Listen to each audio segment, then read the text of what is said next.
आज महाविकास आघाडीच्या वतीने परवा दिवशी जो प्रकार घडला त्यामध्ये महाविकास आघाडीचे उमेदवार निलेश लंके, विक्रम भैया राठोड यांच्या निदर्शनास जी गोष्ट आली की काही लोक हाताला शाई लावून त्यांना मतदानापासून वंचित ठेवून पैसे वाटप करू राहिले, हा एकदम निंदनीय प्रकार खरं तर त्या ठिकाणी घडत होता। आणि त्याची वार्ता समजल्यानंतर आज त्याच्यावर विक्रम भैया राठोड यांच्यावर खोटा गुन्हा दाखल करण्यात आला।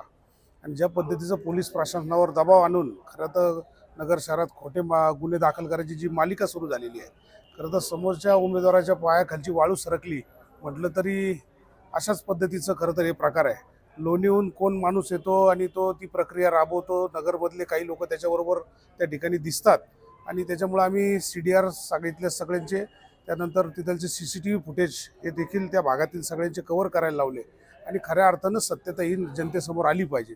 ज्या पद्धतीने विक्रम भैया राठोड यांच्यावर गुन्हा दाखल केला, काही कारण नसताना, खरं तर म्हणजे चोरांना धरून दिलं म्हणून देखील गुन्हा दाखल होणार असेल तर उद्याच्या काळात मग असे तर लोक मोकट सुटतील।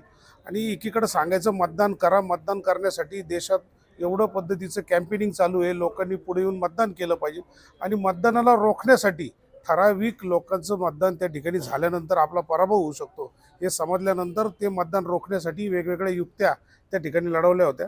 आणि म्हणून आज आम्ही देखील त्या ठिकाणी निवेदन दिलेलं आहे। महाविकास आघाडीचे सगळेच पदाधिकारी त्या ठिकाणी उपस्थित होते आणि लवकरात लवकर त्या गुन्ह्याची चौकशी व्हावी, निष्पक्षता व्हावी, लोकांचे स्टेटमेंट घेण्यात यावे आणि योग्य त्या पद्धतीने कारवाईस पुढे आली पाहिजे।